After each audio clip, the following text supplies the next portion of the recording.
안녕하세요, 여러분. 경제학장 박사입니다. 시장은 그냥 내버려 두면 보이지 않는 손이 알아서 다 잘 돌아가게 한다. 이 말 정말 많이 들어보셨죠? 오늘은 정병열 선생님의 재정학 교재를 가지고요.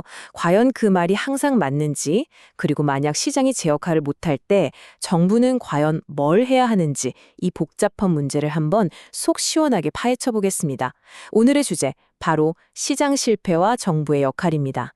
와, 우리 민지 학생 정말 날카로운 질문을 던졌네요. 맞아요.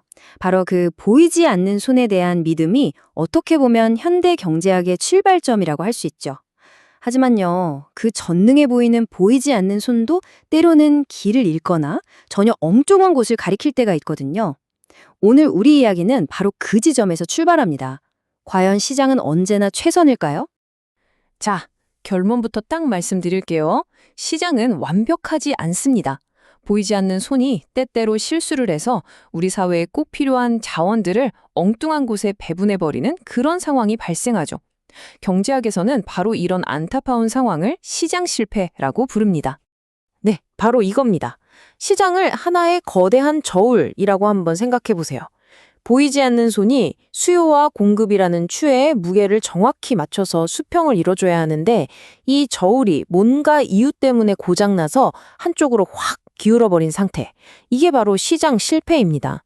그리고 이렇게 저울이 고장났을 때 정부가 나서서 이걸 좀 고쳐야 하는 거 아니냐 하는 명분이 생기는 거죠. 그럼 도대체 이 멀쩡하던 시장이라는 저울을 고장내는 대표적인 원인들이 뭘까? 네 가지를 꼽아볼 수 있습니다. 첫째, 통신사나 정유사처럼 몇몇 소수 기업이 시장을 꽉 쥐고 있는 불안정 경쟁 상태.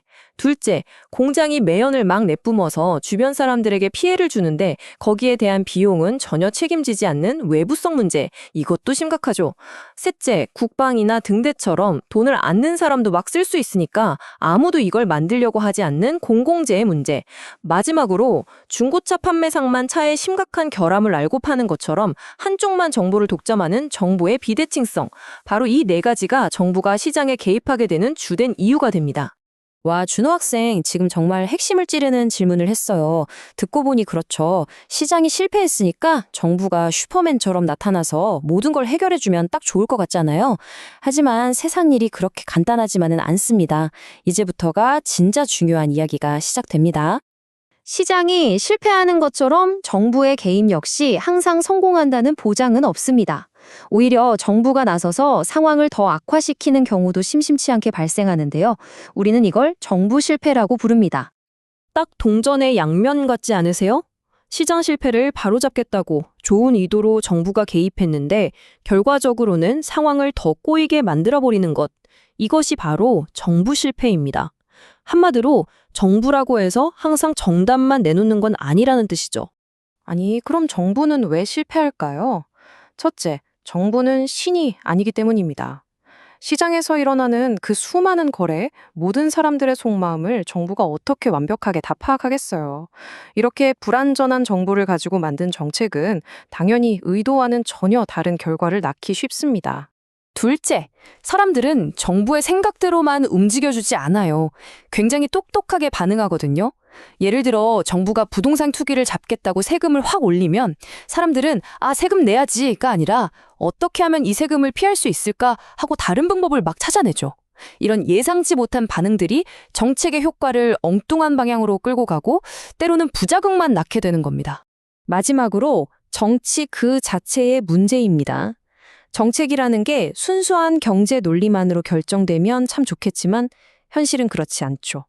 선거에서 표를 얻기 위한 결정이라던가 특정 이익 집단의 압력 때문에 경제적으로는 비효율적인 걸 알면서도 그런 정책이 선택되기도 합니다. 특히 이 지대 추구 행위라는 개념은 꼭 기억해 두셔야 합니다. 아주 쉽게 말해서 다 같이 먹을 파이의 크기를 키울 생각은 안 하고 이미 만들어진 파이를 남들보다 더 많이 뺏어오려고 정치권에 로비하고 줄을 대는 행위를 말해요. 기술 개발에 쓸 돈으로 로비에 쓰는 거죠. 이러면 사회 전체의 파이는 그대로인데 그걸 차지하려고 낭비적인 경쟁만 벌어지니까 이게 바로 정부 실패의 대표적인 원인이 될 수밖에 없는 겁니다. 자, 그럼 이제 딜레마에 빠지죠. 시장에 그냥 맡기자니 시장 실패가 걱정되고, 그렇다고 정부가 개입하자니 정부 실패가 우려됩니다. 정말 어려운 문제 아닌가요? 이 진퇴양난의 상황에서 과연 경제학은 어떤 해답을 우리에게 제시할까요? 그 해답의 실마리를 바로 차선의 이론에서 찾을 수 있습니다. 말 그대로요. 완벽한 100점짜리 정답이라는 게 애초에 없을 때 현실적으로 가능한 90점짜리 아니 80점짜리 해법이라도 찾아내자는 아주 현실적인 접근법입니다. 자, 이 그래프를 한번 보세요. 좀 복잡해 보이죠? 괜찮습니다. 용어 같은 건 잠시 잊으셔도 좋아요. 저와 함께 이 그림이 말하고자 하는 핵심 아이디어만 따라오시면 오늘 배운 내용이 머릿속에 완벽하게 정리될 겁니다. 먼저 가장 바깥쪽에 있는 저 큰 곡선 PPC를 보시죠. 저걸 우리나라의 생산 능력 최대치라고 생각하시면 아주 쉽습니다. 우리가 가진 모든 기술과 자원을 100%다 쏟아 부었을 때 도달할 수 있는 한계선이죠. 저 선 밖은 뭐랄까 현재로선 우리가 갈 수 없는 꿈의 영역입니다. 그리고 안쪽에 있는 여러 개의 곡선들, SIC라고 써 있죠?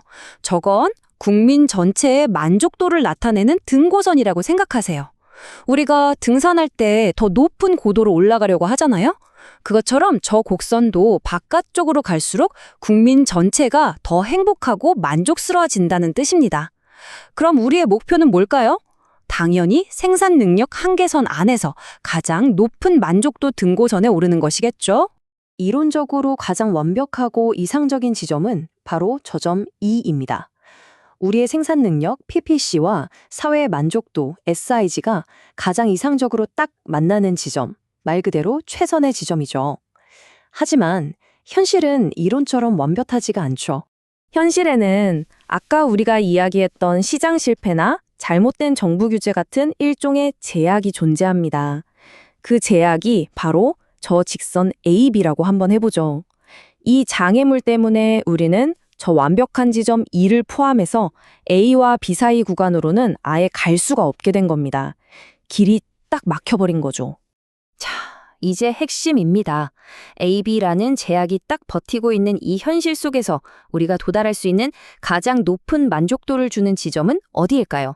바로 점 F입니다. 점 F는 완벽한 점 E보다는 낮은 만족도를 주죠. 하지만 주어진 제약 조건 하에서는 우리가 선택할 수 있는 최선의 선택지입니다. 이것이 바로 차선의 해법인 겁니다. 완벽함만 추구하다가 아무것도 못하는 것보다 현실적인 제약을 인정하고 그 안에서 최적의 대안을 찾아내는 지혜, 이게 훨씬 더 중요한 거죠. 자, 오늘 시장과 정부 사이에 아주 복잡하고 미묘한 관계를 쭉 살펴봤습니다. 머릿속에 느낌표를 딱 찍어드릴 3가지 핵심만 기억하시면 오늘 강의는 완벽하게 소화하신 겁니다. 첫째, 시장은 만능이 아니다. 시장 실패는 언제든 일어날 수 있습니다. 둘째, 그렇다고 정부가 구원투수도 아니다. 정부 실패라는 함정을 항상 경계해야 합니다. 그리고 가장 중요한 셋째, 우리의 목표는 저 멀리 있는 완벽한 100점이 아니라 지금 주어진 이 상황에서 얻을 수 있는 최고의 점수, 즉 차선을 찾아내는 것입니다. 그럼 마지막으로 이 질문을 여러분께 던져보면서 오늘 이야기를 마무리할까 합니다. 자, 정부가 실수할 수 있다는 위험을 우리가 이제 알았어요. 그런데 그걸 감수하고서라도 이 문제만큼은 반드시 정부가 개입해야만 한다고 생각하는 분야가 있으신가요? 그게 환경 문제일까요? 아니면 교육 문제일까요? 오늘 배운 내용을 바탕으로 여러분만의 답을 한번 찾아보시길 바랍니다. 지금까지 경제학장 박사였습니다. 감사합니다.